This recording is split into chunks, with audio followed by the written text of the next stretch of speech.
Okay, good choices. Good choices, guys. So, what does the top five look like? I'm curious. Alrighty. Well, this is actually a stop motion film that is surprisingly underrated. Oh Yeah, I'm my talking God. about like another underrated one. And No way. No way. No. wait. Kevin, did you just cuss at me? Oh, cuss you. No, cuss you. You Ah, cussing cuss.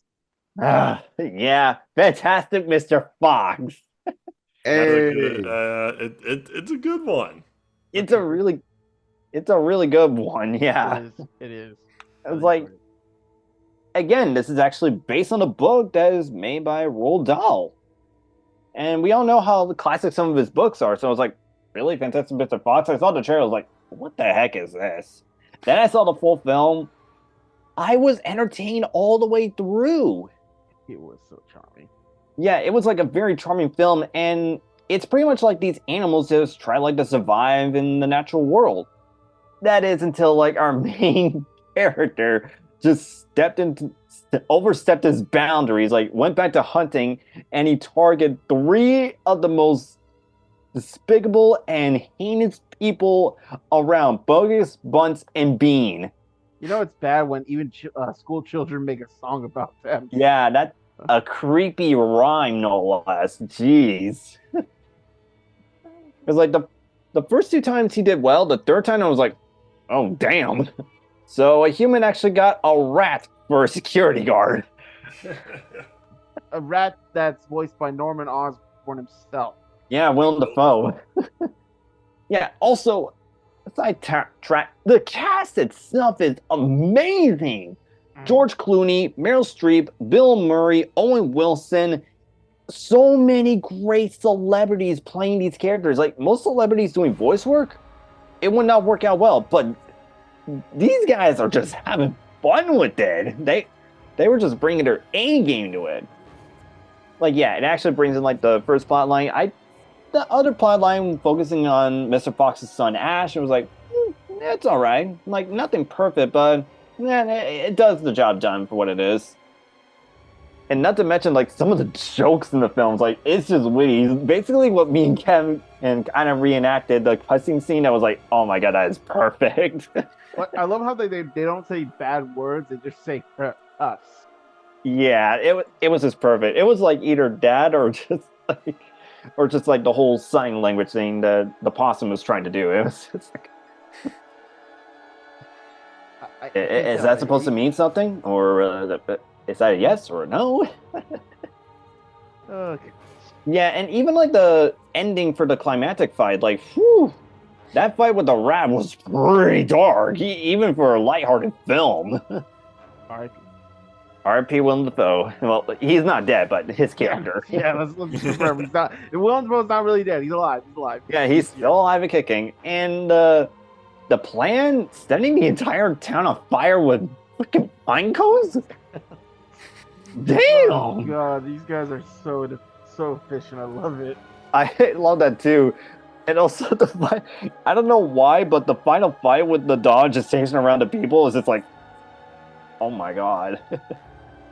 Oh god. It was just like a stupidly fun film from beginning to end, and that's all it needs to be. It does the job done for its charming wit. That's why I had to put it for number 5.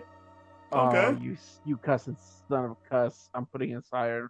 Oh, cuss you! Oh, go cuss yourself. So going off from all this cussing, Trey, it's your turn, man. I feel like going on a highway, but I'm just gonna make sure I do it my way. Oh, I'm on the highway to cuss. Oh wait, no, it's not that movie. Oh. It's Cars, Kevin. Cars. The first Cars film, right? Aw. Absolutely. There's Okay, only good. Cars. Yeah, only one. Only one. I admit though three was fine. Yeah, 3 was fine. Three was a good return to form. I will admit that. I don't want to talk about the abomination in between. Mm-mm. It doesn't exist. But I like Cars because like y'all know me. I like my unlikable protagonists. I like character growth. Like it's one of the reasons why I like Katsuki Bakugo. Wait, he had growth? Anyways, Damn. I actually like how the story starts off with Lightning McQueen because, like, when I watched it as a kid, I didn't pay too much attention to it. But rewatching it, shit, Lightning was a fucking asshole. Like, Yeah, damn. he was a silver spooned prick. Like I did not remember him being that much of a silver spoon prick though. But it makes sense and it ties into the film a lot more. And it just makes when he realizes what's really important in life all the more hard hitting. Like, and to think this whole movie happened by pure luck, by pure chance, in all honesty. Like it's just random occurrences. But I guess that ties into it. Like you don't know what life is gonna throw at you. Because like when you really think about it, a lot of the major plot points happens out of luck. Like he conveniently ends up in Route 66. On Yeah, Route Route 66 66 at Radiator in, Springs. Radiator Springs. That's what it was. Radiator Springs. I knew it was Springs, but Radiator Springs. He conveniently landed in Radiator Springs. He conveniently wrecked up their town. He conveniently found out their mayor was a former racer. Hell, even in the final act, it's up to luck that Lightning McQueen ends up getting found so soon when he wasn't expecting it. It's up to luck that the Dynata race car, the blue race car dude, it's pure chance that he blows out a flat tire and Lightning McQueen has a chance to showcase what he's learned and actually give him some charity at the expense of victory. Mhm. And I really like that. Like a lot of people are annoyed by plot conveniences, but it's very clear this is a reoccurring theme. Like not everything is set in stone. Like not everything is gonna go the way you planned it. Like that's what McQueen has to learn. Like things aren't always gonna go his way. He has to work things out, adapt, and grow beyond the bubble he's put himself in. And it's really fitting that how cramped his trailer is. And when he ends up going back in it after spending so much time open in Radiator Springs, you can see how uncomfortable he is being back inside of that damn thing. Mhm. But overall, though, like it's just a solid film with a lot of good thematic messaging, in all honesty, and solid characters. Also, this is a better racing movie than Fast and Furious. Fight me. I mean, Trey, Fast and Furious has not been about cars for like Over 10 years. So 6 movies. It's about family. And sending shit into space. What's next? Time we travel? we were joking about that. Watch. Next, they're gonna do time travel. How much you want to bet the next movie? Oh my god. Don't give him any ideas. Somehow, like rev up in a car to just go back in time. Oh my god, I can see it now. Like the time machine isn't working, so they all have to hold hands as a family to conduct the electricity into the machine. Yes. Oh god. Universal. Take that idea. I dare you. No, please don't. Oh, God. Okay, moving on. We're done. We're done, right? We're done. Yeah, Yeah. like I've said all I need to say about Cars. There's not much to say about Cars. It's just a really solid Pixar film. I agree. It's one of the best. Plus, the highway song was It was good, yeah. A cover song by Rascal Flatts. yeah. So, my number 5 is a sequel to one of Disney's highest grossing animated movies of recent years. But to me, I just felt like it's a stronger story and it actually focuses more on a character that I actually wanted to see. It's unfortunately, sorry guys, it's Frozen 2. What? Two? Yeah, Frozen 2. Holy shit! Seriously? Yeah, You're sick of Let It Go? I've been sick of Let It Go, man. Let it blow. Let it blow. So like Frozen 2, it basically picks up around a few years after Frozen 1 starts. Like the kingdom of Arendelle is prosperous, the gates are open, trade is going well, Elsa and Anna are doing their daily things. Like life seems normal. But then like something from their past mostly ties to their mother about like spirits and like basically like almost like deities of like earth, fire, water, and wind is like basically like they are not happy and Elsa is the key to it. So that was kind of the whole thing about this movie in the trailer. Like it was really focusing on Elsa, and I kind of like that because we've done Anna and Kristoff's story. It was wrapped up, but they were brought in just for comedy relief, and of course Olaf was too. But I don't really give a fuck about Olaf. He was kind of annoying. Olaf, kill him, melt him. So like, where could they have gone with that? But it really does feel like they went a little more mature on how they actually tackled the history of both Arendelle and also the basically the keepers in the village of the spirits that their mom is from. And it really does tie in to the whole idea about why Elsa is this special and why she has these powers. And of course, yeah, Idina Menzel still knocks it out of the park with the music. Into the Unknown is a really good song, as well as the song Show Yourself. The animation still looks really good, even though I do agree on the internet when the trailer starts and the scene begins with Elsa at the this like dark, stormy beach, like she's trying to figure out what to do. I was like, when the hell did Disney take reference from DC? Maybe they can learn. Maybe they could, but regardless of the fact though, like the ending kind of felt a little lackluster. I thought they were gonna go with a big change, but it was kind of like heel turned last minute and like kind of an abrupt way to end it. But in a way, it kind of ends more so what I thought it was gonna be. So like Elsa steps down as queen, and she gives the throne to Anna as she rules the spirit realm, be the mediator, the person to like negotiate from the spirits to humanity. So it kind of wraps up in a good way that like these two finally found where they wanted to go. Don't know how the fuck they're gonna do 3 and 4 though. I guess focusing on the other seasons. I don't We know. can make 2 more Frozens. Yeah. Yes. Yeah, because and- one focused on winter, you had to focus on autumn. So all we got left is summer or spring. Look, Well, unless technically, one of them is a the first movie was set in summer, actually. Oh, look, Alright. unless the next movie is a crossover with Rise of the Guardians, I don't give a shit. I that would be one crossover. But who knows, man? So, yeah, and plus, this is honestly hilarious when you found out that this actually surpassed the Lion King remake in the box office. What Oh, Lion it King beat a remake live action remake? No. It beat it. Wow. I am Yeah, in but- shock. Yeah, this was a better story. I kind of wish they still would have stuck with just focusing on Elsa, but I'll take what I can get. So, Frozen 2 is my number 5. All right. All right. Well, here's the one that was supposed to be number 6. So 5 words. I'd like to move it. I like Oh, to move it. no! What do you guys like to do? Move it. Yep. Madagascar. God damn First. it, that's mine. Let it go. Wow, Trey. Madagascar. Classic DreamWorks movie. Like, if you ask anyone what's a good DreamWorks movie, this is it.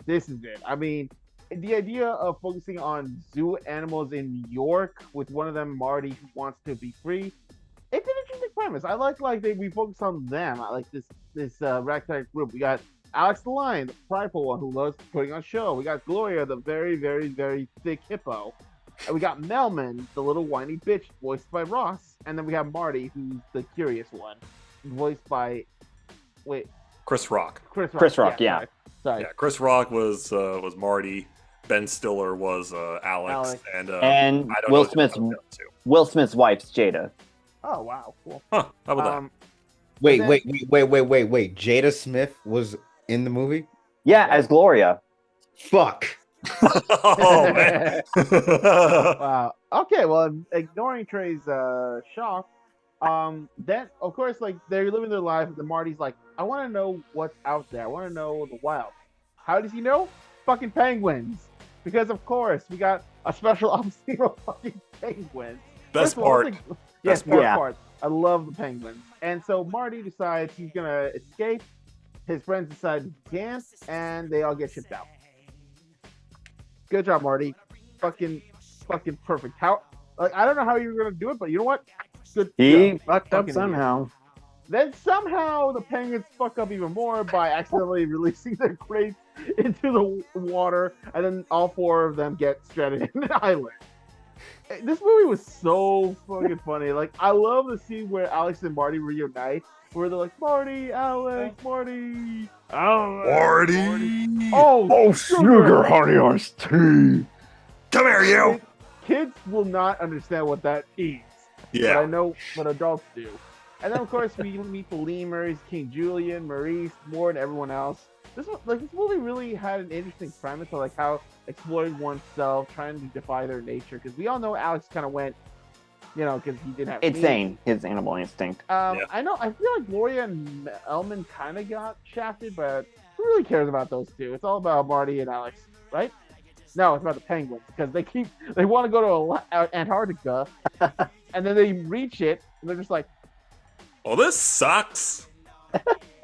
oh man. I gotta give props to the second film. It actually, for a sequel, it does fine. Yeah, It was that was fine. good. But the first one, like, definitely had the most Yeah. fun. I love the music from it. The comedy was just great. I mean, yeah, the sequels are fine. Especially since they let the spinoff of giving the penguins something on their own. I like that. But yeah, overall, Madagascar, really fun movie. I don't know if they're gonna reboot it. I hope they don't, because this is fine how it is. No, I don't want to reboot it. Yeah, Yeah, don't so do that's it. my number 5. Nah. Yeah, we're gonna probably do it, but who Cool. knows? So, what? How about we go to number 4s? Yay. Alrighty. Well, let's stick to the DreamWorks train again. And there were quite a few films I could have gone with. How about we go to a spin-off? What the fuck? Pray for mercy from. Puss In Boots. Which The one? first What? one, actually. Oh, Yo, the first one. Yeah, because underrated. I'll admit, I almost wanted to go with Last Wish because it really took the first film and enhances things a lot. But the first one, wow, it was actually really charming and it was actually really fun. Like, it actually focuses on Puss in Boots before he met Shrek. Like, I did not expect like the most cunning thief to come from an orphanage. It was like, yeah, he was a thief, certainly, but over time with the orphanage, he learns that he doesn't have to kill or anything. He actually learned to have a heart of gold. It wasn't until like his best friend Humpty Dumpty decided like to take things in a different direction to the point where they actually got in trouble. And Puss is like, he didn't want to like to hurt his mother, so he had to leave town and actually take most of the blame himself. So it was actually pretty sad looking at that backstory. And then we cut to the modern time, where he was trying to get the beans for the beanstalk just to get the golden eggs. But then hijinks ensues, and it led to a pretty fun chase sequence to what is honestly probably one of the best scenes in the movie, the dance-off. Between him and Kitty Softpaws. Yeah, it was just amazing to see how it goes off. And it just ended up in a comedic factor. Like, you hit my head with a guitar? Oh. Oh. Like, damn. It was just amazing. Like, and then the two had to team up together to steal from, I believe that was Jack and Jill. I think it was. Something, I think, maybe? Yeah, they just have a lot of fairy tale characters in that one. Yeah, It's just like, it's a parody of the fairy tale characters, so yeah. yeah, and while it made seem go off pretty well, I did not expect the twist villain, again, to be Humpty Dumpty. It's like, yeah. It was dickish, but at the same time, I don't really blame him. His best friend left him behind. And it really comes down to the climactic fight as well. Like, wow. It actually got pretty sad during the end part. I actually got very emotional during that time. But then it went lighthearted with like the whole dance scene and like the whole bit thing from like earlier with the dance fight. It was just charming. Yeah. Not to mention the cast. Yeah, Antonio Banderas still has it going. Like, watching that film, I just got similar vibes watching the first Zorro movie. That's how similar it felt for me. Yeah, And basically. Salma Hayek as Kitty Softpaws. Woo! Nice. Yeah, not much else to add, but Puss in Boots, a really underrated film and a pretty damn good spinoff. Agreed. I What miss about, death. what about you, Trey? Okay. My number 4 is where Yes. you're on? 4. Rapunzel, Rapunzel, let down your hair. Oh, It's that Yo! your hair, not a frying pan. Yo! Tangled? Tangled! If this is a way to retell and expand on an old uh nursery tale. This is a good way to do it. Because I did not expect I did not expect a story about a prince finding a chick with long hair in her tower and being led up and showing led up to expand into this whole political drama about a kidnapped orphan with magical healing hair from the sun. What the hell? Oh, Disney. also kick-ass music too. Yeah. Yeah. I mean, it was the same team that went off to do Frozen. True, true. Thankfully, they didn't create a song that's overplayed. So yeah, It's you can true. go back Yeah, and that's give it a listen to. I like Mother's Knows Best, even Oh, though that is a dark song. I like the song "I See the Light" between the two of them. true. Oh, also underrated. Normally, I don't really like the male love interest in films like this, but damn it, Nick Flint, he is solid as hell. I like him. He's awesome. It's Zachary Levi, man. He does a great job. His banter with the goddamn horse. I know, right? That sassy horse. And Maximus the horse. let's not forget about the whole meme. All the knights pointing at him. Yeah. Yeah. That horse is stubborn as hell, though. Like, dude, that horse fucking swam. No kidding. But overall, though, it's a good movie that went in ways I didn't expect, explored some themes I didn't anticipate, like seeing the outside world. Like normally, a character like Rapunzel, like with her curiosity, like stories like this, her curiosity would come to bite her. Mhm. Instead, the curiosity is rewarded. She knew there was more out there. She knew that the world had more to offer her, and I like that. Like it's just this idea of wanting to grow up and break free from your cage, even when told not to. And who knows, maybe you'll find love and find your lost parents and figure out that your mom you knew for your entire life was actually an evil witch who Jesus Christ, this movie is fucking dark. Yeah. It was really dark, especially with the death. Oh. Yeah. Both deaths, both Flynn and Mother Gospel. I did Mm. not expect Flynn to die, and then also also side note, is it just me or is I don't vibe Rapunzel with brown hair? I just don't. I mean, okay. I don't mind. I do have a thing for brunettes. It's like I like it's red. I it's like less red. the color. It's just I don't like how short it is. Well, I'm so used to the long hair. Her bathing with it, bro. Oh yeah, let's talk about the fact that her hair is let's just chalk it up to magic for how it never gets dirty. Let's just say magic. Well, I mean, it's based off of a magic healing flower. Like, yeah, let's just say it magically cleans itself. But overall, though, great movie, great animation. I love the dancing in the courtyard. That was a nice scene. Mhm. Overall, another movie I would recommend people to watch. And I feel like other films in the future need to take notes of this. Instead of live action remakes, let's do 3D animated expansion on old nursery tales. Like, give me a fucking Rumpelstiltskin 3D film. But also, you forgot the most important thing about Tangled, Trey. What? They Kingdom Hearts 3 reenacted the whole Rapunzel like, I'm free, I'm free. I'm a terrible daughter, I shouldn't have done this, but I'm so free. Oh, my mother must hate me. I'm like, Yeah. oh. I love how Sora, Goofy, and Donald were just there. They were just there during those scenes. Like, Oh they yeah, just, like, Kingdom Hearts 3 area. That was a they nice were- area. They were Yeah. just like, she done? Oh yeah, a speaking few of minutes. can you explain nobodies to me again? Ah, I'm looking at one right now. Yeah. ouch. Moving on. Yeah, Clever. moving on to my number four, and this is a movie that really has inspired me to do some to do some stuff with writing and also a project that we have in a podcast. And it's a sequel to a spin-off movie actually. What? Don't Cause tell me. Cause who's your favorite fearless hero? Oh, he's dead.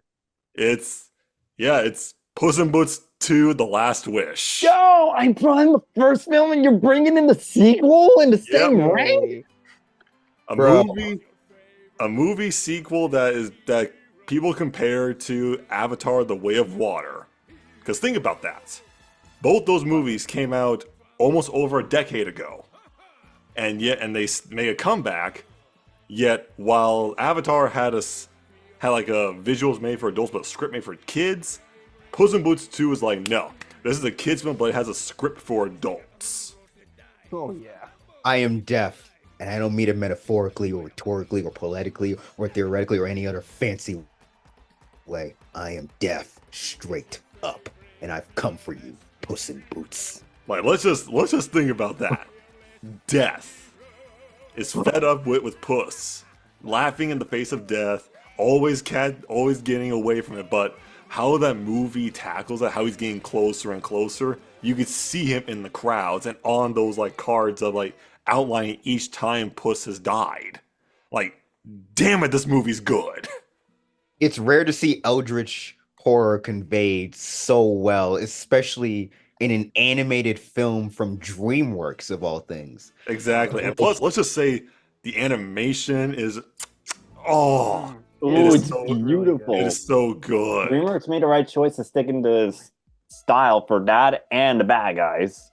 Clearly, like you could definitely tell this was definitely a reference to the Spider-Man animation style from Sony that did, but they did it in more like watercolor paintings to like make stuff like spread out and like three-dimensional in a ways. Like it just looks like a really good shot no matter where you're playing it.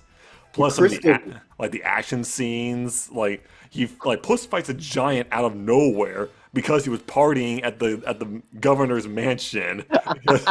Like, also it started with one of the best jokes, like, "Welcome, Governor, welcome to Sukasa."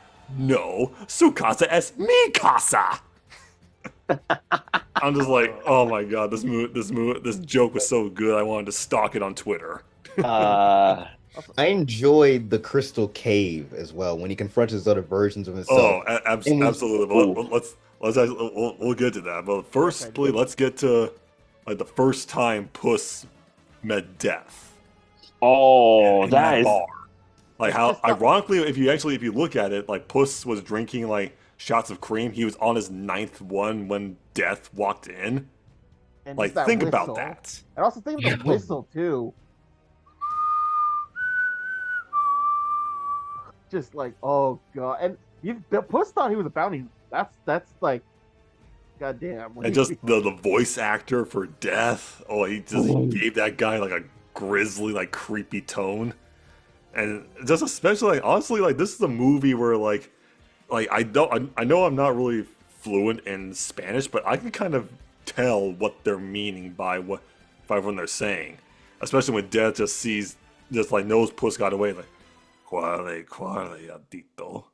yeah, which And I'm just like, I'll translate that to run kitty.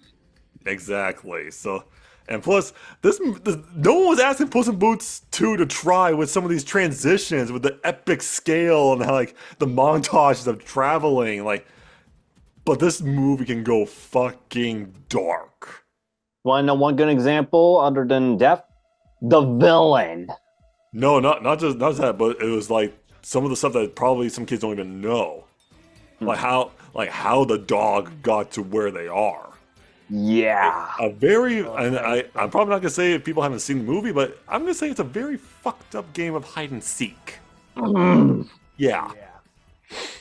But the cast, of course, you brought back Antonio Banderas, Salma Hayek, and then you brought in some like new cast members like Florence Pugh as Goldilocks with the 3 bears, and of course this movie also spawned up a lot of memes as well with oh god, what like Jack was it? Oh, Yeah, what Like- about Jack? Yeah, like his conscious, his cricket is like what? What do you mean? That's horrible. You're horrible. Oh, what took you so long, idiot? Just flipped him off like that. That thing's been memed for so much. No, I what's think also- what's something meme is like, I hope you're ready for this. It just, But No, yeah, it's just. But also like yeah, when we get to the crystal caves, when Puss is like, he's like fed up and he's actually trying and he wants to go. Like know this, Puss in Boots. You will always live a reckless life of fear. And death just comes out of the shadows with his red eyes like that. Oh god. Like, holy crap, this guy is scary. That's what I was talking about with the Eldritch horror concept, and the animations really put it on display because as he's explaining who he is, like you see him throughout the mirrors, and then all of a sudden he reaches out. Like he always carried this weird presence to him. He felt so inhuman, untouchable, and then actually seeing what he can do with the supernatural on display, like it's subtle, but it's in the ways that like fucks your head, and I love it. Yeah, and plus, like, how much he actually caused Puss to have a panic attack. oof. Like, just seeing death everywhere. And especially, like, the final fight between the two of them, how it's a metaphor. It goes from, like, Puss being distorted, crossing over to, like, he knows, like, no, I'm using this one life to stand up to you. And it ends with death being distorted. And it's like, I came here for one little faithless swordsman who thought he was immortal. But I don't see him anymore. And you know what's the great part? Puss didn't technically defeat Death. He's just showing him that he's not afraid. So Death's gonna come back. It's just He will come back for it. And how it ends, like, in a way like Kitty Softpaws and Puss are going to far, far away. I'm like, honestly, I don't need another Shrek sequel. Give me Puss in Boots 3. Yeah. Like, Yeah, talk about making a movie from Lemonade. Like, where the hell did this movie come from? no idea. But you know what they should call Puss in Boots 3? Puss and Shrek. Either way, though, Puss in Boots 2 was like a sequel from a movie over a decade ago that I didn't know that I would love, but I find myself quoting this movie so much, and there's a reason why I'm using this in future projects that I have slated for this. Yeah. That's why it's number 4 on my list. Nice. All right. 4. I went up to Trey. How to Train Your Dragon. Why? Three DreamWorks against one Why? Disney. It's just great, man. It's just. But why do you gotta one up me, man? Because. Anyways, I'll touch on real quick. How to Dragon again. It was a really interesting underdog story with Hiccup and Toothless. And Trey, you didn't really touch upon this. Hiccup really learned more about dragons thanks to Toothless. Like he learned about their patterns. He learned that they're not just savage creatures. Like they're like humans. Like they're learning. I appreciate that. I appreciate that. It's like a mirror reflection. Like it's like Iron Giant. You think Iron Giant's evil, like he's destructive. He can be, but then when you start getting to know it, you're like, oh shit, it's not evil. Toothless, yeah, he's scary, but he's like a little puppy, and I appreciate that. And I love how Hiccup used all he learned to like pretty much handle dragons, and he taught that to the village. You know. Plus, goddamn, the action scenes, especially when Hiccup flies for the first time with Toothless, like. It was great, and oh man, it was just a fun movie. So yeah, Trey already touched up on all of it. So yeah, How to Train Your Dragon, great trilogy. Live action, please no, please no. Mm-mm. Yeah. Okay. The big 3, guys. Well, not to one up you, Kevin, but yeah, Into the Spider-Verse. Yeah, Nate, I told you I'm not a big Spider-Man fan, so I really don't give a I know. I just wanted to say that. But yeah, Into the Spider-Verse. First time seeing the trailer. I don't know about that one, but watching the film for the first time, wow. Like, I was already a fan of Miles Morales when I read the comics and part of Ultimate Spider-Man. But seeing this film, seeing Miles, like, start off in his normal life to transitioning to Spider-Man, that was actually really good. I really applaud like the creators and the writers for putting the structure for the story very well. Because yeah, while we do have like a lot of good Easter eggs with Spider War, Spider Gwen, Penny Parker, Spider Ham, but it still didn't take away the fact that Miles is like pretty much the main character for the story. Even though yeah, he was part going along with the ride, but at the same time, he learns that like maybe I do have to own up for it. Maybe I do have to pick up the slack. And it actually proves, like, in that montage where he finally dons his own suit. Oh, that was a really great scene, and I love it as well, especially when they play "What's a Danger." Oh, Yo, that was a a great scene. I still it look was at that to this day. Yeah, it was a great one too, especially with the dialogue with Miles's dad and Peter B. Parker about the message. It's like, it's a leap of faith. And it's like, you do have that spark in you. That was a really good scene, which, by the way, I had to give props to Miles's dad. He's honestly like one of my favorite characters. Like, he's not like a perfect dad, mind you, but he still does the job done. He's also hilarious. Yeah, like, tell me. I love you. I love you, Miles. Dad, seriously? I love you, Dad. I love you, Dad. Dad, I'm doing this. I love you, Dad. You, Dad. Love you, Dad. Love Dad. you, son. I love you. That's a Thank you. Like, that was just perfect. Like, I know it's like not part of the film, but even the second film, he just hands it up too. It's like, can I say it? Go ahead. You're grounded. You're grounded. What?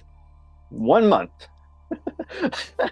Wow. You know what? You know what? If we don't get a third film, give us a spinoff on this guy. I would like to see more about like Miles's dad is always good to watch in either in the games or even in the movies. Yeah, like Well, I mean, the game's. I mean, game's all right. No, He died as a hero. That's what matters. Yeah. Yeah, that's true. Yeah, not much else to add since Kevin already covered most of it. But yeah, Into the Spider-Verse, it was a really great film, really good animation style, and one hell of a voice cast. Woo, I'm amazed by it. what about you, Trey? All right. 1 second. Hold up. It's up. You're 1 second Seconds up. up. You're done. You're done. Suck. Garbage. Get back, scrub. Get good. All right. I am bad, and that's good. Ah! I will never be good, and that's not bad. There's no one I'd rather be than me. Yo, Wreck-It Ralph. Yes. God damn. I didn't expect this movie to come out of anywhere, really. That sounded better in my head. But overall though, like a movie taking place within old school arcade games with a shit ton of video game references about the main villain of said game that's tired of being the villain. And I like how Ralph, even though he's not a total unlikable douchebag, you can tell he was made to be the bad guy. He's surly, he's prickly, quick to violence, and even manipulates a little girl to get his way. He's not above being the bad guy. And it's really nice him realizing and accepting his role is what allows him to essentially become good in a sense. And it also teaches as well, like, to appreciate those around you. Like, everyone has a part to play. You're only as strong as your weakest link. There's only the sum of your parts. Because, like, he was so underappreciated. Like, they only looked at him as, like, the guy that breaks things. He's only there to break things. Well, what happens when the guy that breaks things is gone?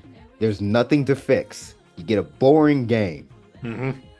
And, like, it teaches so many lessons to essentially the entire cast. Also, I know it was played for drama, but I just find it really funny how that shooter chick with the insects, like, I don't know why, it's just the detail of, like, yeah, her program backstory was she lost her husband to the insects, and I'm like, okay. Didn't she lose her husband, like, on her wedding day? Yes. Like, Yeah. I'm like, oh, okay. That's well. like the worst thing to happen. It's the worst thing to happen, but, like, when they say it's a program backstory, I'm like, okay. I mean, that's like saying Gwen Stacy's getting her neck snapped in Amazing Spider-Man 2 was a video game script. I'm like, oh, that's so fucked up. It comes off as like that, like you know those drama kids that like role play way too hard when they don't have to. Oh yes, those guys are pricks. She Yeah. just comes off as that, and it just makes me laugh. Also, her romance would fix it. Like I also didn't expect that to happen at all, but okay, it's just fine with it. Yeah, it's just like Felix, like fine, whatever. Also, the twist at the end, though, I didn't see that coming at all. Ooh. Oh yeah, King Candy was Turbo. Like I that's a lesson in how to do plot twists. Like, I just thought Turbo was just some like story that was just there to like warn Ralph and shit. But no, not only is he King Candy, he is Turbo. He's did what Ralph did, except way worse in every. Jesus Christ, that was so fucked up what he did. Like, literally ripped away. What was her name? I like it. Penelope. Penelope, her programming and all Yeah, that. ripped out her programming, turned her into a fucking glitch, stole her role, and Jesus Christ, that was a fucking clusterfuck of storytelling right there. hmm It came together so well. Like, even the fact that giant bugs started appearing out of nowhere. Let's just talk about how off the rails the third act was. Like, we went from like a normal racing to the finish while searching for Ralph to bugs coming in from a goddamn volcano while Turbo is trying to kill a little girl and Ralph has to sacrifice. Jesus Christ, it came together so well. I love this movie. It is a clusterfuck in the best ways possible and teaches amazing life lessons. Plus all the Easter eggs to all of our favorite video games, man. Oh yeah. Like we got freaking Bowser, Zangief, Sonic too. Like Yeah. You had Roger Craig Smith cameo as Sonic. Yeah. Oh yeah, and the jokes were amazing in this. You wouldn't hit a guy with glasses, would you? Oh, he- hitting a guy, You had a hitting guy a guy with glasses. With glasses. Okay, that's clever. I mean, look, Oh, I know, Alan I know Tudyk, the sequel, he was I know the amazing. sequel wasn't great, but I still had some fun. Yeah, there was some fun. Uh, It was really meta. It was so Yeah, it was definitely meta. like with Meredith. Oh, she plays it. What did she say? Oh, we don't know what she No, means. no, we just vibe with her. She's from the other studio. I'm like, oh my god. oh. Anyways, so anything else, Trey? Nah, that's all I have to say about Wreck-It Ralph. Like, just go watch this movie. Absolutely. Yeah. Yeah. All right, so my number 3 is I kind of cheated a little bit. I have 2 DC anime movies because one kind of fits in the DC animated universe, while one kind of spawned it. And then I'm going to talk to you about this one. Because tell me, what hurts you more? A or B? Forehand Oh fuck! or backhand? Oh boy. Oh. Yep, Batman Under the Red Hood. Oh. Christ. Yes. Jason Todd. Oh. I knew nothing about Jason Todd until I saw this movie. And then I did all my research. And I'm like, holy shit, this is a comic book character that fans voted to die. I was like, wow, what did he do to you guys? Not be Dick Grayson, apparently. Apparently so, but they're okay with Tim Drake after that, but Hey, Tim Drake's the GOAT, okay? Moving on. But oh my gosh, just this movie. This is an almost perfect Batman movie. How it shows the struggles of Batman, like haunted by his past, and just this is like almost a metaphor in a way, like a past sins are coming to haunt you. Quite literally in a way, because Jason Todd was resurrected by Ra's al Ghul. What nice job there, idiot, I would have to say. But Jason Todd comes back in his own identity, the Red Hood. And props to fucking Jensen Ackles for doing this character.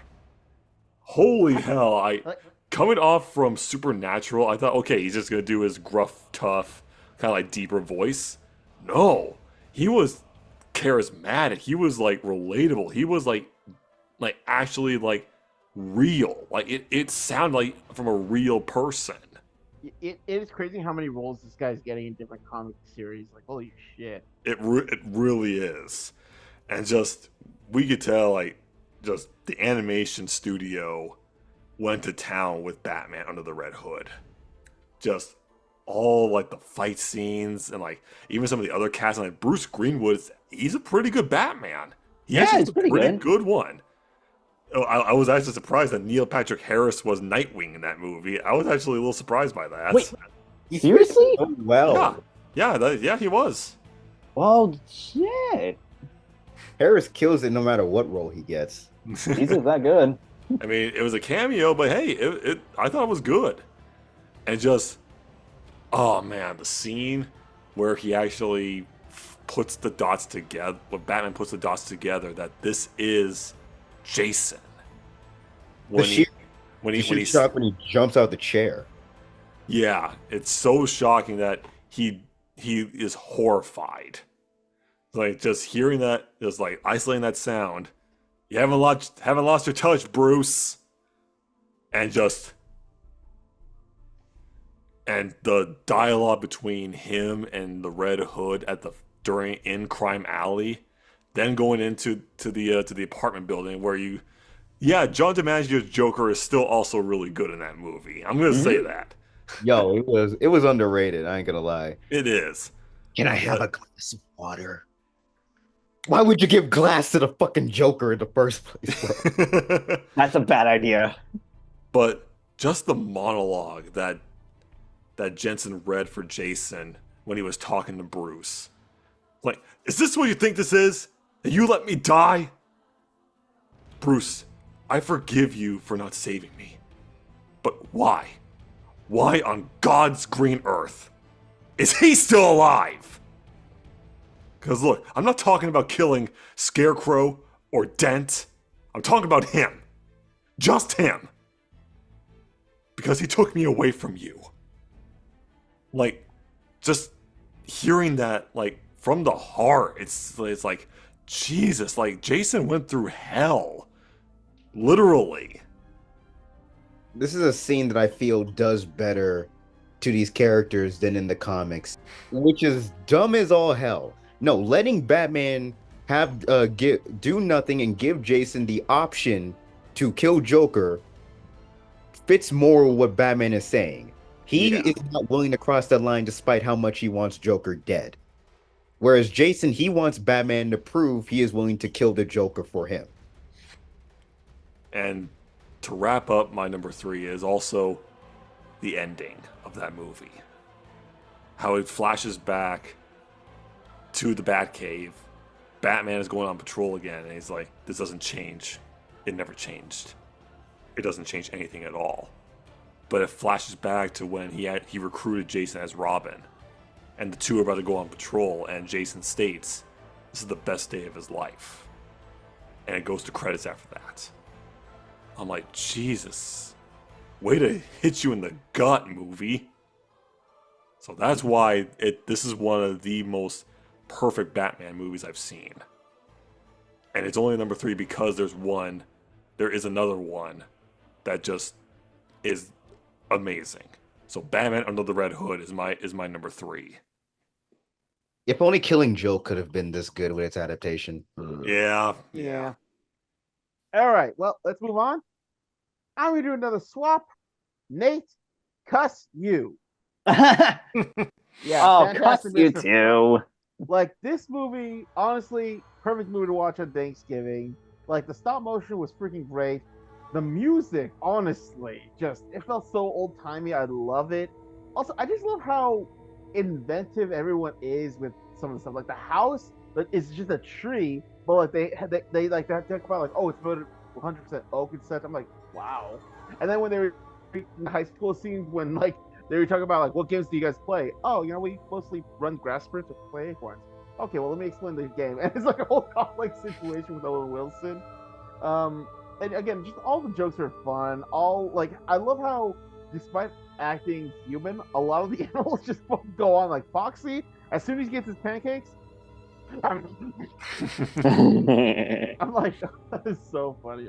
But yeah, just this whole movie is great. George Clooney was definitely just a highlight of this movie. Of course, Willem Dafoe is around as well. But Bogus Buns and Bean. Bogus and Buns were idiots. Bean, Jesus Christ. The fact he shot off Foxy's tail and wore it as a scarf, I'm like, damn. But yeah, just overall, great movie. I love it. Guys, I think you're glowing. What's the light? That's a joke in the movie, but yeah, overall, yeah, Fantastic Mr. Fox, fantastic. Yeah. Nice. Alrighty. What is number two's? All right, remember how I said I'm only using my one anime card? Well, I'm using it for my number 2 for this one. And it was tricky, but then I remember looking back, I had to talk about this film. Come forth, Rika! Oh, JJK Zero. Nice. This one, like, I'm already a fan of JJK. I really love the first season. Reading the manga, it was good, but then I read the prequel, JJK Zero. I was blown away and realizing, oh wow, different character from Yuji. Oh, I feel so bad for Yuta. Like, and the crazy thing is, like, most of it is like, oh, it's set up. If you really think about it, it was by pure accident. Literally, like, he was just spending time with his childhood friend. They plan to get married in the future when they can grow up. But no, truck came by, hit and run scenario. His best friend's dead, and now it became a curse. Oops. What a life. What a life. Yeah. That really put Yuta on the radar of the Sorcerer Society, and that led him to joining the high school. And at first, he didn't really want to do this. He really didn't. But after realizing that there is still purpose and there's still hope, he was able to overcome it. Like, I had to admit, like, this is the reason why Yuta is actually one of my favorite characters. Like, it shows that, yeah, he follows the similar formula that other shonen protagonists, but it still shows it in a dark way that actually felt good. It felt really nice. And I love when he lost it with Ghetto, though. Like, just the sheer rage he felt just from seeing his friends get hurt. Like, we normally see as shonen protagonists usually portrayed heroic, but no, this gave me, like, when Gon lost his mind against Pt2 vibes. Like, it made me feel fucking terrified. Yeah, because it actually shows that even the nicest guy is the one person you don't want to get mad. No, especially when he has a mega level curse like Rika, and seeing her go 100%. Oh, shit! I do not want to face Yuta. That is just that scary. Also, a lot of people think, oh, what about Megumi and Nobara? And I was like, let them focus on the main storyline. Like, get the other focus to the second years. Get them the focus to Gojo during the time. Because it actually ties in with Gojo's backstory as well. I thought it was a really good tie-in. Because holy shit when he gets serious. Oh, yeah. Because, like, against Miguel of all people. Oh. Like, damn, that is just impressive. And not to mention, yeah, it did spark out the whole thing. It actually had some pretty fun moments, especially with Pandas. Like, Yuta, come here. What's up? What do you like better, big or small boobs? I guess I could say big. Like, hey, Maki, you have a chance. Like, the dude played freaking wingman. I love it. And also, I love how, like, Yuta kind of, most characters would deny these scenarios. Yuta kind of admits it. It's like, wow, I guess he is culture. Not to mention, like, the ending part where it actually comes to conclusions. It was pretty sad for Gojo, especially for someone who has read his backstory in the manga, and seeing all, like, the other characters finally move on and Yuta saying goodbye to Rika. Damn, JJK, you know how to hit me in the feels. Like, subcast, very good. Like, dubcast, I was really blown away. I was really blown away by the dubcast. They definitely gave their A game, especially Yuta's voice actor. I'm glad I met them. Oh, yeah. Yeah, not much else to add, but JJK Zero, definitely one of my favorite anime movies. Agreed. Great adaptation right there. Hard to believe this was just a short story of 4 chapters before. Yeah, no kidding. What's your number 2 though, Trey? My number 2 is fittingly also a number 2 story. Hmm? Toy Story 2. Toy Story Toy Story 2. 2. Nice. Okay. Believe it or not, and I blame my teachers for this. I saw Toy Story 2 before the first Toy Story. Oh. So you can imagine how confusing it was for me. But once I saw the original and then saw Toy Story 2, yeah, no, I still like Toy Story 2 more. I'm sorry, I still like it more.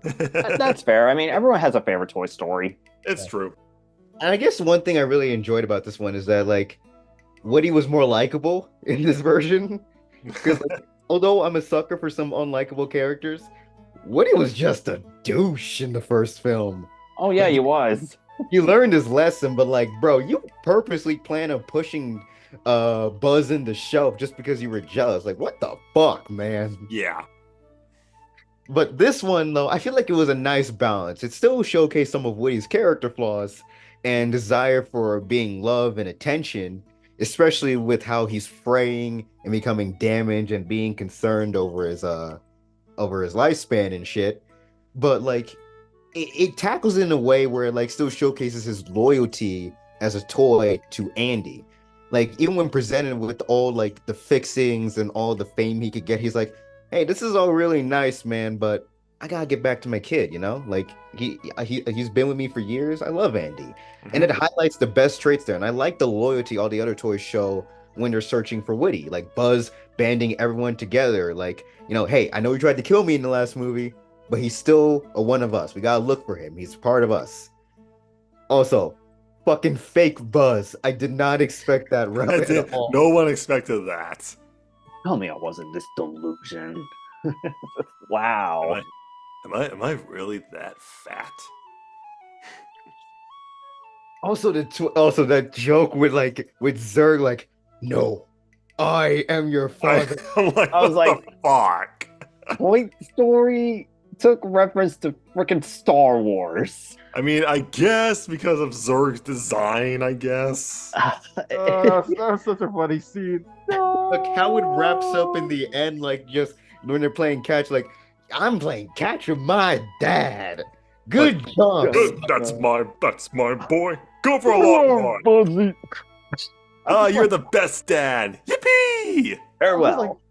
What's going on? But back to the main storyline, though, it highlights the good things about Woody, introduces Jessie. She's a welcome addition to the character. Oh, yeah. It was fun. I liked her. Especially at the end, how she endeared herself to Buzz with just one maneuver in reference to the original movie. Good on you. Captured his heart with a single jump. That was a good ship, I had to admit. They played on more of that in Toy Story 3. Mm-hmm. Oh, yeah, Spanish Buzz. That was awesome. I'm just like, I also like the climax of this, like it taking place in an airport. Like I never knew what really goes on behind an airport in baggage claim. Now I know. I feel bad for my luggage. Yeah, fuck you, baggage claims. Oh, so much shit gets lost there. It does. But overall, though, a nice movie wraps up on a nice moment, and it expands on the character development we've seen from both Buzz and Woody in the last film. Overall, like it, would recommend it. Toy Story 3 is fine, but Toy Story 2, I would have been fine if it ended here. Fair. Should have stopped after 3. yeah, we shouldn't get a 5th movie or 6th. Wait, what do you mean? There's no fifth film. Yeah. There's All right, 4th. so my number 2, it's kind of a hot take for people because people always talked about The Lion King when it came out, but this movie came out around the same year, but it did fine enough that to me it was my Lion King. And as a Christian, I love the way it portrayed itself. Because this was one of DreamWorks' movies, The Prince of Egypt. Oh, shit. Ooh. Yo! Wow, that is a really underrated DreamWorks film. Shit. Actually, it's coming on Netflix. Yeah. We are not afraid. though we have Trey, stop. Copyright. Too late. But yeah, The Prince of Egypt. Something like, as people may know, especially in the Christian faith, talking about the book of Exodus. Moses, the Pharaoh, the Jews. If you know the story, you know the story. But this kind of really takes that story and gives it more of like a digestible kind of way for all families and ages to do that. Because yeah, if you don't know the book of Exodus, it's fucked. It's kind of fucked, guys. The final plague is literally the death of all firstborn sons. Like Old Testament God did not play. He did not fuck around, guys. Mm. I mean, even like baby Moses on his journey to meet the queen because they were trying to save him from being executed. Really was like going through like alligators and like rowboats, like almost like drowning the carriage. I'm like, yeah, God does not give like happy thoughts to his saviors, does he? Mm-mm. But it's the animation, like for a studio that was trying their hands with something to compete with Disney. This was so superb. It was so good, like the scale of Prince of Egypt, about Egypt in general, and also the cast. I mean, you got Val Kilmer as Moses. You have Ralph Fiennes as Ramesses. You have Patrick Stewart as the Pharaoh. You had Kate Blanchett as Moses' love interest. You also had Jeff Goldblum and Meryl Streep as his brother and sister. It's like, holy shit! This cast is huge. And plus the songs. The songs to me feel like more like epic in scale. Like that's why I kind of feel like to me this is more so my Lion King. Because Lion King's music is great and all, but this music is like it's telling a story within the story. It's telling you like the very first song, like there's a land you promised us, deliver us. Like the Jews were praying to God to take them to their promised land, and here they are in slavery for years, hundreds of years. But the best song to me is definitely the Plague song, and wow, yeah, as Trey told you guys, God in the Old Testament does not hold back any punches. And definitely like there's so many callbacks to other films like Dial M for Murder and like Citizen Kane with some of its angles and shots. And Ramesses is a very underrated animated villain. Like he's sympathetic, but not too sympathetic. Because he loves his brother, he doesn't care about his heritage. He just wants his brother back. And just to show that Moses is like, I can't. I need this. I have a task from a being on high. I have to do this. He can't see him as that brother. And how like the animation style, like when Moses is leaving Ramesses, it goes from like shots in general to like far away shots as he's getting lost and lost, as it parallels to that towards the end where he said to the second time he says goodbye to him. It was such a great movie that a lot of people are saying like, yes, this is as good as the Ten Commandments back in the 70s. So it's an underrated, really fantastic, well done animated movie that more people need to talk about. Even if you're not faith based, it doesn't matter. This doesn't beat you over the head with that. So it's fine. That's why it's number 2 and so high up on this list is The Prince of Egypt. Timeless tale, regardless of your faith. Yeah. So go ahead, Kevin. All right. So we all know the fairy tale story. There's a princess that's locked in a tower guarded by a ruthless dragon. Many have been enslaved, but none have succeeded. Oh, I Until know. one man arrives with a determination to save her and give her true love's kiss. Wait a minute. That's not Fiona. Where's Fiona? She's in her honeymoon. On our honeymoon. Honeymoon? With who? Yep, Shrek 2. Yeah. We Oh, talked about the spin-offs. Now let's talk about the original trilogy. But as much as I love the first one, 2 is arguably the best of the trilogy. Yeah. I agree. I need a hero. Yeah, we'll talk about the later, Trey. Stop spoiling. So, what's Shrek 2 about? Well, picking up after the first one, Shrek and Fiona are happily married. They're ready to just live their life as ogres. But then Fiona's parents want to meet Shrek. And this suddenly becomes Meet the Fockers. Uh, that's the perfect way to describe this movie because it really feels like that. Like, now it's like the whole awkward, like, oh yeah, I got to introduce you to my husband who's never met. And honestly, Shrek 2, it really takes the whole fairy tale aspect to a whole nother level because everything in Far Far Away is like LA eyes. I mean, everything looks like it's from LA. There's Starbucks, there's like a taco place. They even have the sign that looks like The far away is basically the Hollywood sign. and that's freaking awesome. And of course, they meet the parents, and it goes about as well as you expect. Food fight, arguments. And then we have the main villain of all people, Fairy Godmother. Sorry, I did not expect her to be the main villain, and I kind of like her motivation. Like, she wants to help the Far Far Away Kingdom by having the story be told like correctly, where it's Prince Charming marrying Fiona, and she has this whole scheme. Although what I love is how she was like interrogating Harold. She's like, "You're making me do something I never want to do. Where are we? Hi, welcome to Mayfurson. How can I help you? My diet is ruined. I hope you're You're happy. I'm just like, what the fuck is this? She's not essentially a Burger King. I'm like, basically. Stress eating. and I love how even like Prince Charming got like the kids meal. He's like you expect this guy to be like ruthless and such. No, he's a fucking man child. And what comes the toy that comes with a freaking battle axe, And like a legit battle axe. that's Shit, the back in thing. my day, we got fucking double barrels. Damn, Trey. What Burger King you to go to? Big time. But anyways, honestly, I like this plot more than the original. The original was fine for what it was. It was just a quest to get Shrek swamped and such. But this one feels so personal because Shrek wants to show that he loves Fiona.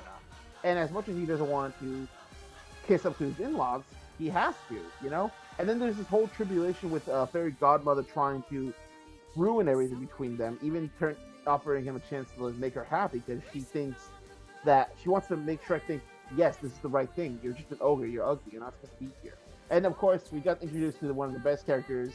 I am Puss in Boots. In boot. Ugh, Fear hell me. not, God. Fear me if you did. Sorry. Here. Elbow.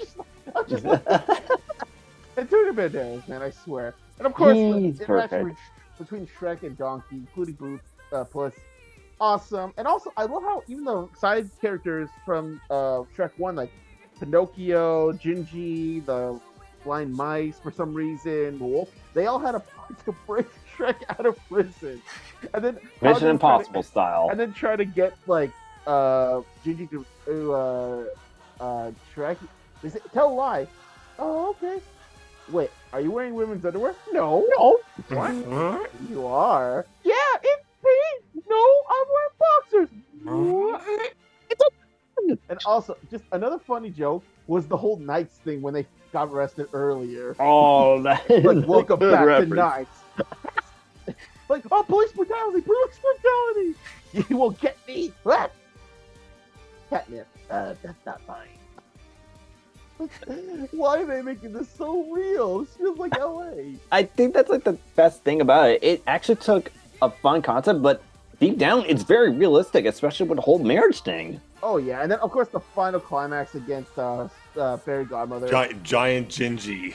and then I Need a Hero. Her Fairy Godmother. It was good. I like. That's a this good version, cover. I do like the original, but this is great. And of course the ending where Puss is like, "Hey, aren't we supposed to have a fiesta?" I'm like, "Oh my god!" Hit it! Just the way they sung "La Viva La Vida Loca." Just this was a perfect sequel.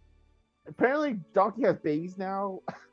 And I that's don't the wanna know third how. one, but yeah. I don't want to know how, but I mean, the third one was okay. It was okay. 4 was, That broke the camel's back.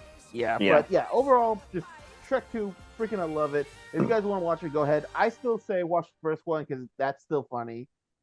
So, Wow. what is our favorite animated movie, guys?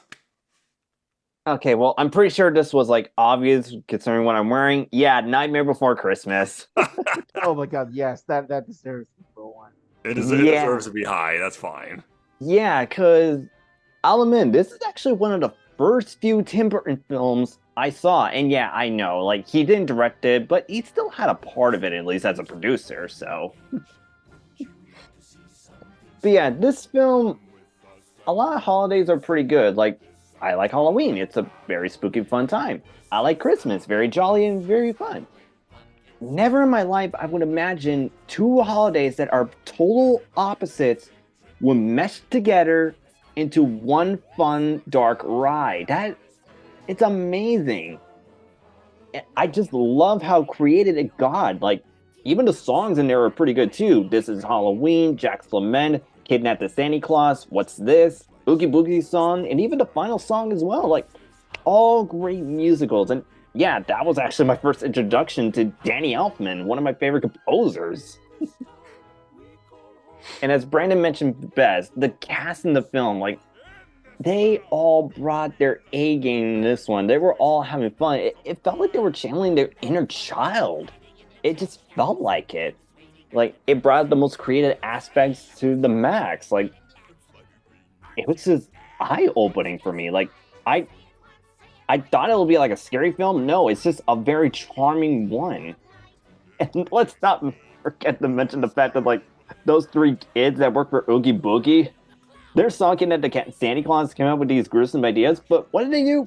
Oh, they just hit Santa Claus in the head and just like put him in a bag.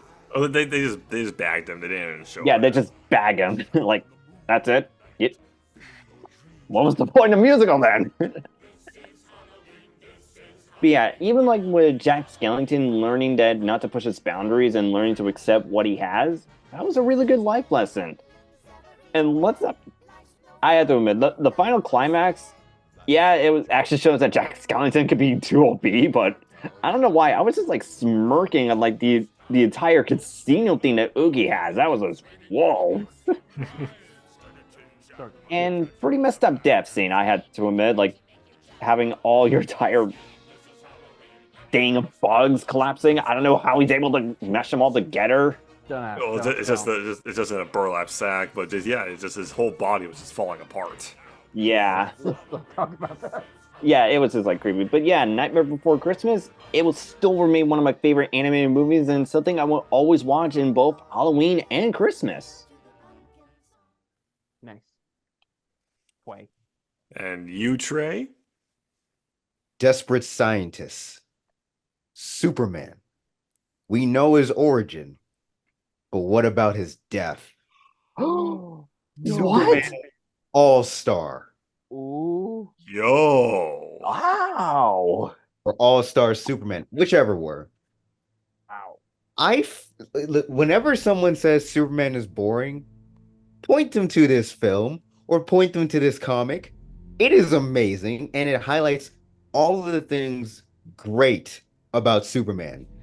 It literally starts off with him saving an expedition into space to grab sparks from the sun that of course goes wrong. Who else besides Luthor interferes? But this was a part of a greater plan. Expose Superman to so much rapid radiation from the sun that he undergoes overexposure and essentially gets super cancer. Basically, all of his cells are massively deteriorating as he is getting stronger. It is a paradox.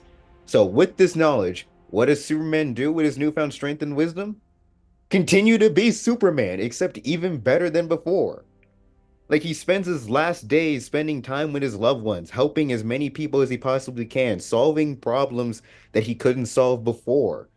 Hell, like in this continuity, Lois doesn't know he's Superman. So he spends his time trying to let her know he is Superman. Of course, she doesn't believe him, but fuck it, he tried. Yeah. And overall, he even tries to appeal to Lex Luthor, goes to jail, and tells him, hey, you won. I'm dying in a few months. So here's how it is. You're on death row, but because I'm going to probably die before you do, here's your chance to do all things you said you could do without me here. And what does Lex Luthor do? Spits at the fucking glass in his face. But it all comes to a head, though, with Solaris, an alien parasite feeding on the sun. and Lex Luthor figuring out Superman's serum to give himself Kryptonian powers. And ironically enough, this is a great way to redeem Lex Luthor. Show him what Superman sees. It's a fun take. Like, normally in stories like this, you see characters with infinite knowledge, like someone like Rick, who says there's infinite everything, there's infinite universes where everything happens, so life is meaningless. No, Lex sees the opposite. He understands infinity, he understands how the world works. And so that gives life meaning. Because of how small we are all that we've got.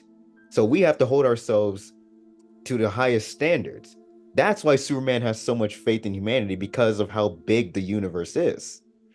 And it's just seeing Lex Luthor try one more time to justify himself, saying, without you, I could have saved the world.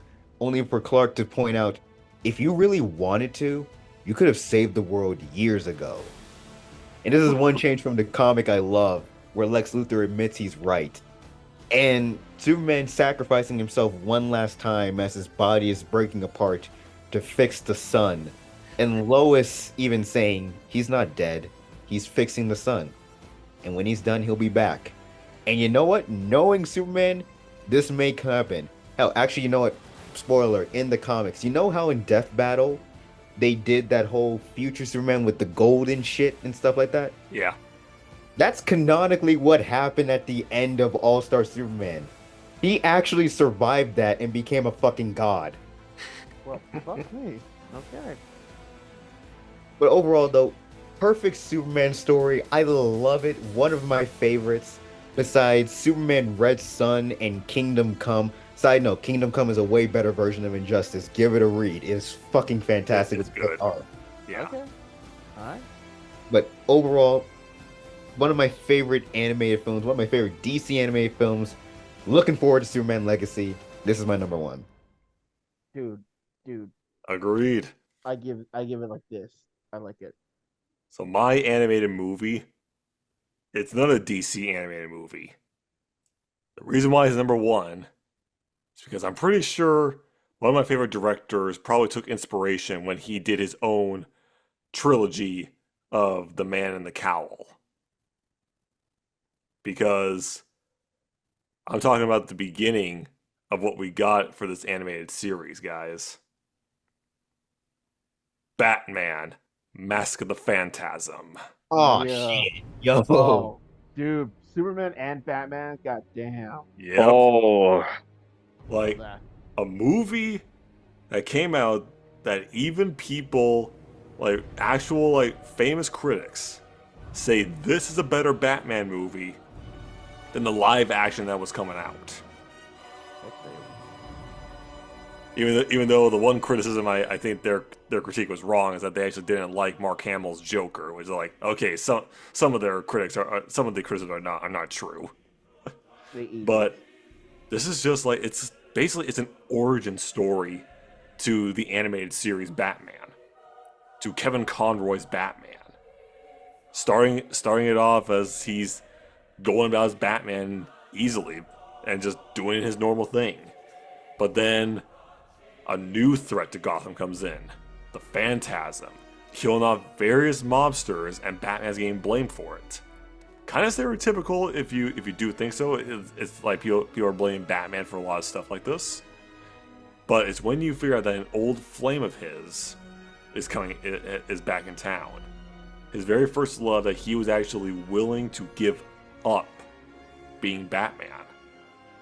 And just the voice casting, just this is why Kevin Conroy is the Batman. He is Batman in this. Just the way he plays off Batman to Bruce. Like the scene that gravitates to me and how Kevin Conroy puts his heart and soul into it is the scene at his family's gravestone. How he's begging them to actually be happy, to move on. As he never thought this was in the plan. He never thought he'd get a chance to be happy. But just another iconic scene is when he first puts on the cowl. How it's just, you don't even see it. But all you hear is Alfred in that one reaction. My God. And just that iconic Batman animated series theme plays. I really do think that Christopher Nolan took a lot of inspiration for Batman Begins from this movie, especially how at the end. I mean, let's also look at this for a second. This is also a Batman property where the Joker is not the main antagonist. How he shows up like halfway through the movie. Holy shit! Think you're about right. that. When do you actually know a Batman medium in general where the Joker is like a secondary villain and not one of the main ones? Think about that for a second. Oh, okay. I was gonna say Under the Red Hood, but no. I was gonna say The Dark Knight, but yeah. The Dark Knight is debatable, but no, Joker's still the primary. Yeah. But it's also like the music.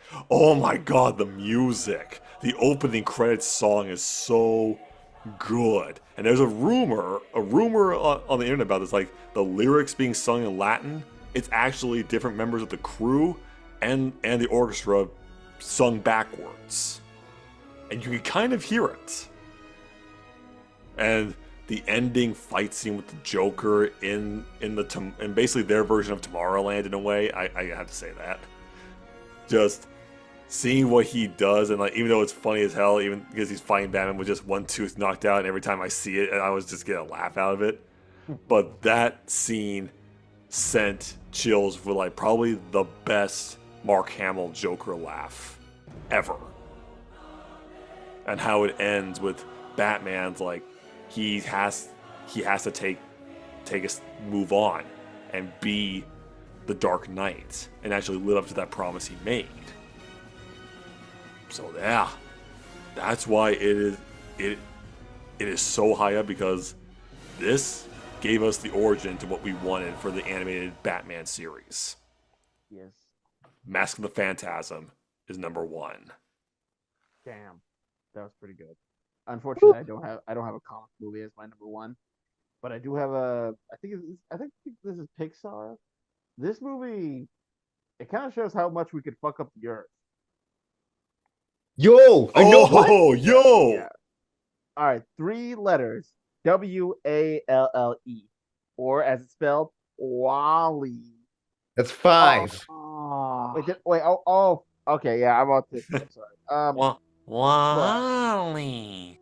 Dude, this movie, holy shit, it is depressing if you think about it. Like, it's cutesy, but like, if you really just look at it, this could happen. Like, we follow a cleaning robot named Wally, who seems to be the last one of his kind. Literally just stacking garbage on a very dead Earth. Like, the other Wally robots are dead, everything else is fucked. Like, this is dark. This is really dark for a kid's movie. And I do like how for the first few minutes, like, Wally doesn't speak, but we get to know him enough to like see like how he interacts with the cockroach, how he's just fascinated by everything. Like, he's fascinated by a bra. He's like, wow. And then the shopping carts, that was so funny. And then we see him find something that he never expected. A little root. Just growing from a boot. Somehow, in this world where there's no water, this is alive. So he's curious about it. Of course, then something comes out of the sky, and it's a beautiful robot named Eve. Or Eva. Is it Eva or Eve? It's to her model is called Eve, but he pronounces it as Eva. Okay. So he meets her. He's fascinated because it's new. She looks completely brand new, clean, and her job find life to see if coming back to Earth. And I just love how their chemistry it works. Like it's such like it's like a nerd meeting the popular girl. It's just so cute. And I do love how they interact a few times. Like she uses her blaster at one point, and he's like, oh, and then just showing her all the stuff that he's collected, including an old movie where people dance. It's really interesting. And then when Eva finds that there's a plan, she sends a signal. She gets sent up. Wally goes with her, and then they have a space adventure. Like, it is so depressing seeing humans go from just how we are now to just literal fat blobs that have to move around in hover chairs and just Using have robots do AI. whatever. It's sad. But honestly, I could see it. Like, we even see old footage of, I think, the president talking about this program. And it's like, dude, this is I don't like this. But, like, I love how Wally kind of opens everyone's eyes. Even, like, some of the other robots start seeing, like, we can be more than what we're programmed to be. We can have a personality. And, of course, they had a pull Space Odyssey reference with Yeah. Hal. Like, dude, it is so creepy how Hal was literally just saying, no, we can't go back to Earth. We have to keep exploring. Yeah, Otto was an underrated Pixar villain. Otto, yeah. But, like, I just love how this movie just, like, it has so much emotion. Like, visually, it is stunning. Like, the scene where Wally and Eva are outside space, Wally touching Stardust, just going around. I'm just like, dude. And, of course, there's the sad scenes, like, when Wally almost got killed. He comes back, he doesn't remember Eva, apparently, but then she does.